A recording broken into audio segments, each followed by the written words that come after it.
ہے نا کہ جہاد فرض ہو گیا ہے، تو میں سورۃ التوبہ کی آیت نمبر 122 کے ریفرنس سے میں جب اس کو پڑھ رہی تھی تو مجھے آپ بہت یاد آئے اور مجھے بہت اچھا لگا کہ آپ اسی کے اکارڈنگ جو ہے لِيَنْفِرُوا كَافَّةً فَلَوْلَا نَفَرَ، یعنی نفرہ کا لفظ دونوں جگہ پہ آیا ہے، جہاد کے لیے نکلنے کے لیے قتال کے، اور دوسرا جہاد جو ہے جہالت کے خلاف۔ تو آپ نے وہ تو بہت ہی اچھا الحمدللہ کیا، لیکن تھوڑا سا مجھے کیونکہ میرا میں آئی ایم شیور کہ سب بہت سینسٹیو ہیں اس وقت، بہت سیریس ایشو ہے مسلمانوں کے لیے، تو سم ٹائم بہت اسٹریس فیل ہوتا ہے، تو اس کو آپ تھوڑا سا ریلیکس کرنے کا طریقہ بتائیں کہ جو کچھ ہم دیکھ رہے ہیں جو ہو رہا ہے اس میں کچھ علماء تو کہتے ہیں کہ بھئی جہاد فرض ہے اور جہاد عین والی بات ہے، جہاد کفایہ اب نہیں ہو سکتا، یہ سب کو کرنا چاہیے، نکلنا چاہیے، لِيَنْفِرُوا كَافَّةً، سارے کے سارے نکل گئے، وہاں تو اللہ تعالیٰ نے یہ کہا نہیں، لیکن یہاں پہ میں ایک طالب علم ہوں اور میرے نزدیک کسی عالم کا بھی یہ کام نہیں ہے کہ وہ یہ فتویٰ دے۔ عالم کا کام صرف یہ ہے کہ وہ بتائے کیا حدود ہیں جن میں کوئی چیز لازم ہو جاتی ہے یا فرض یا واجب ہو جاتی ہے، کن صورتوں میں اختیار ہوتا ہے، اس کا کام لوگوں کو ایجوکیٹ کرنا ہے۔ جو چیزیں ریاست اور حکومت سے متعلق ہیں ان میں فیصلہ کرنا، فتویٰ دینا، یہ علماء کا کام نہیں ہے۔ میں بارہا عرض کر چکا ہوں کہ ہمارے دین میں احکام کا یا شریعت میں احکام کا ایک بڑا حصہ وہ ہے جو فرد سے متعلق ہے، اس میں رائے بھی ہم نے قائم کرنی ہے، فیصلہ بھی ہم نے کرنا ہے۔ اب میں اگر سفر کر رہا ہوں تو قبلہ کدھر ہے، اس کے لیے مجھے کسی کا انتظار نہیں کرنا، خود ہی تحقیق کر کے قبلہ متعین کرنا ہے، نماز پڑھنی ہے۔ لیکن وہ معاملات جو معاشرے سے متعلق کیے گئے ہیں وہ بنیادی طور پر 5 چیزیں ہیں۔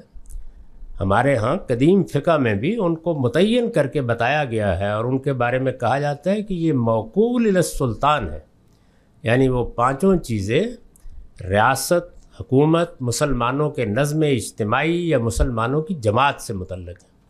اس میں فیصلہ بھی ان کو کرنا ہے، فتویٰ بھی ان کو دینا ہے اور حکم بھی انہی کو دینا ہے۔ ان 5 چیزوں کے بارے میں یہ میری جورسڈکشن ہی نہیں ہے نہ کسی عالم کی کہ وہ ایسا حکم لگائے۔ ہم صرف یہ بتا سکتے ہیں کہ دین کی روح سے یا شریعت کی روح سے کون سی چیز کب فرض ہوتی ہے اور کون سی چیز کب فرض نہیں ہوتی۔ تو جہاد کے بارے میں اگر آپ تفصیلی طور پر نہ پڑھ سکیں تو میری کتاب الاسلام میں غالباً 1 صفحے میں نے بیان کر دیا ہے کہ اس کے حدود و شرائط کیا ہیں۔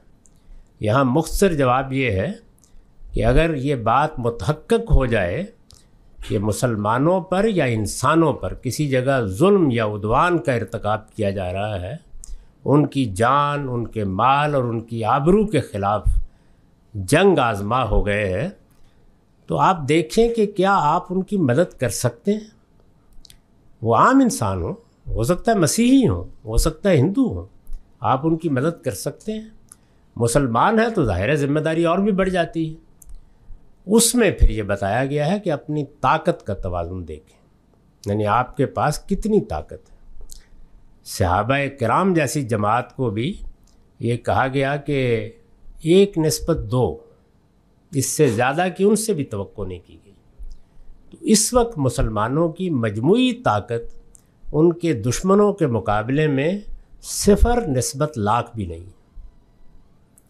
تو اس لیے مجھے نہیں معلوم کہ جو لوگ جہاد فرض فرما رہے ہیں وہ کس دین کی روشنی میں فرض فرما رہے ہیں۔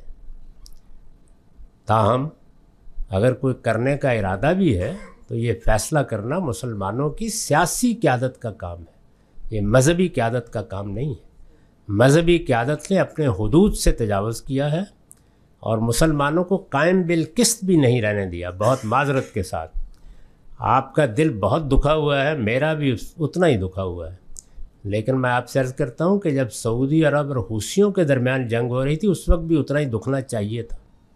جب کردوں کو فرد فرد کر کے عراق اور ترکی آپس میں تقسیم کر رہے تھے اس وقت بھی اتنا ہی دکھنا چاہیے تھا۔